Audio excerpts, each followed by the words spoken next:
अस्सलाम वालेकुम। मैं हूं राना शेर मोहम्मद फेस ऑफ सिंध के साथ। मेरी दुआ है कि अल्लाह ताला आपको सलामत रखे और सेहतमंद ज़िंदगी अता फरमाए।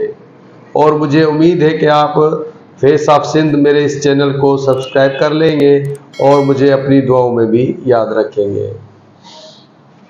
26वीं आईनी तरमीम से शुरू किया गया हुकूमती फार्मूला कामयाब हो गया है। जुडिशल कमीशन का इजलास हो गया और आईनी बेंच की भी तश्कील हो गई। इसमें कितने जजेस हैं और ये कितने अरसे तक काम करेंगे, इस पर भी बात होगी। और जस्टिस मंसूर अली शाह ने एक बार फिर चीफ जस्टिस को क्या कहा और चीफ जस्टिस ने उनकी बात क्यों नहीं मानी। पीटीआई के लिए मजीद परेशानी का बायस क्यों ये माहौल बनता जा रहा है, आज इस पर भी बात करेंगे। और पीटीआई के सेक्रेटरी जनरल सलमान अकरम राजा को कौमी मुजरम क्यों करार दिया गया है और ये किसने कहा, और इमरान खान को बाहर जाने के लिए क्यों तैयारियां की जा रही हैं। आज के इस वीलॉग में इन सब पर बात होगी। सितंबर के महीने में नाकामी के बाद बहुत सी शिकों को निकालने के बाद अक्टूबर के महीने में 26वीं आईनी तरमीम मंजूर करा ली गई थी, जिसमें मौलाना फजल रहमान का किरदार सबसे अहम था कि उन्होंने अपोजिशन में रहते हुए भी हुकूमती इस तरमीम का हिस्सा बने और इनको वोट किया। अब जो जो हुकूमत चाह रही थी वो सब कुछ उसी लिखे गए स्क्रिप्ट की तरह होता जा रहा है। 26वीं आईनी तरमीम की वजह से justice Mansoor Ali Shah chief justice नहीं बन सके, जबकि जस्टिस याया अफरीदी को चीफ जस्टिस ऑफ पाकिस्तान बना दिया गया था। अब जुडिशल कमीशन से आईनी बेंच भी बना दिया गया है, जिसके सरबरा जस्टिस अमीनुद्दीन खान को बनाया गया है।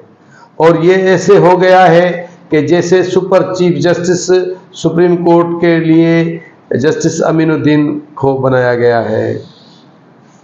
इस तरमीम में इनके किए गए आईनी फैसले सुप्रीम कोर्ट में भी चैलेंज नहीं हो सकेंगे, और अगर उनका रिव्यू होगा तो उसी आईनी बेंच के सामने लगाया जाएगा। जबकि सुप्रीम कोर्ट आईनी फैसलों के अलावा, आईनी केसेस के अलावा दीगर मुकदमात को सुनेंगे। जुडिशल कमीशन के इजलास में 12 में से 7 अरकान ने इस आईनी बेंच की तश्कील के लिए वोट दिया, जबकि 5 अरकान, जिनमें 2 पीटीआई के रुकन थे, जिनमें उमर अयूब और शिबली फराज, जबकि chief justice Yahya Afridi, justice Mansoor Ali Shah और जस्टिस मुनीब अख्तर ने इस आईनी बेंच की मुखालफत में वोट दिया।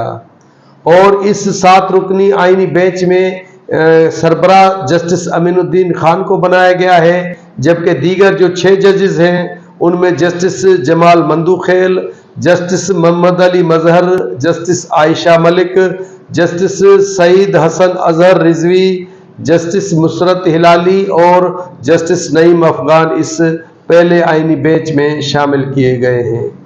और ये पहला आईनी बेंच 60 दिनों के लिए बनाया गया है, जो सुप्रीम कोर्ट में दाखिल आईनी मुकदमात की समाअत करेगा।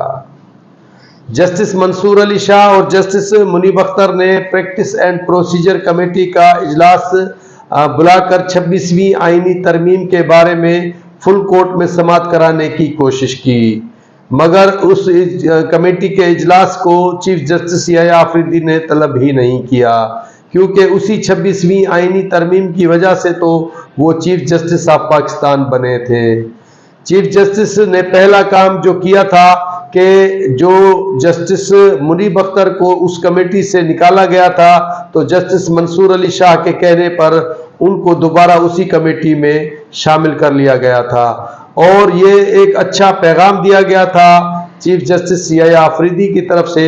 मगर जिस तरह माजी में चीफ जस्टिस काजी फायज ईसा के साथ जस्टिस मंसूर अली शाह ने किया कि उस जो कमेटी थी उसमें 3 अरकान शामिल थे, तो 2-1 की अक्सरियत से उसमें फैसले किए गए और कौन कौन सा केस किस किस बेंच के सामने लगाना है, ये इस कमेटी का अख्तियार है।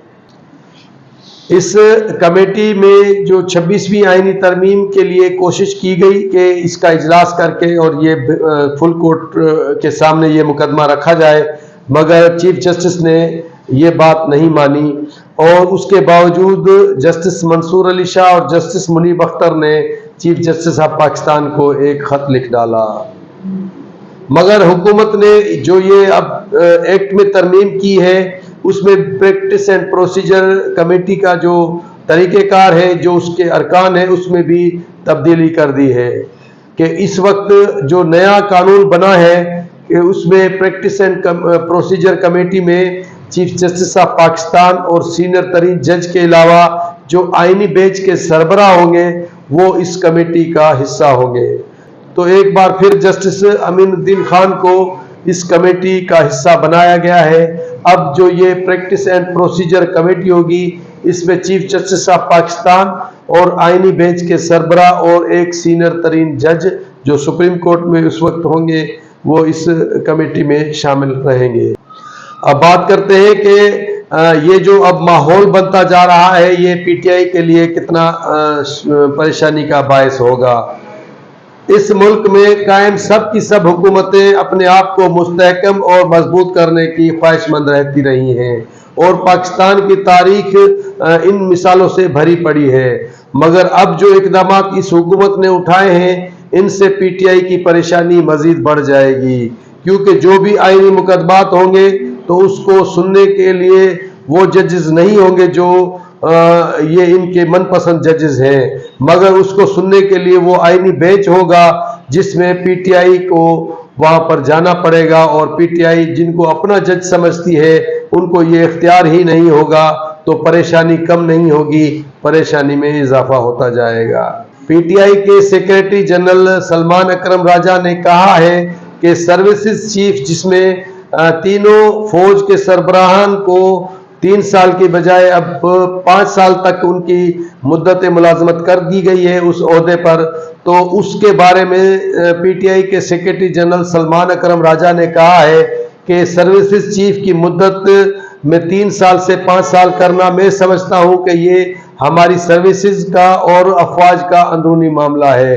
हम इसके साथ आगे बढ़ना चाहते हैं और इसके साथ ही आगे बढ़ेंगे। इसके जवाब में अमेरिका में बैठे हुए पीटीआई के एक रहनुमा शहबाज गिल ने ट्वीट की है। उसमें उसने बहुत सी बातें की हैं, मगर जो सलमान अकरम राजा का नाम लिए बगैर इसको कोट किया है वो मैं आप बताता हूँ। शहबाज गिल का कहना है कि इससे तो बेहतर था कि खामोशी रहते। इस एक्सटेंशन को इदारे का अंदरूनी मामला कहना बदतरीन कौमी जुर्म है। इससे पीटीआई के सेक्रेटरी जनरल को उन्होंने जैसे कि कौमी मुजरिम कह दिया है। अब बात करते हैं कि इमरान खान को बाहर भिजवाने की क्यों बात की जा रही है। इस सिलसिले में वफाकी वजीर दिफा ख्वाजा आसिफ ने एक टीवी टॉक शो में इंकशाफ किया है कि पीटीआई वाले ये ऑप्शन ट्राई कर रहे हैं कि इमरान खान को बैरून मुल्क भिजवा सकें।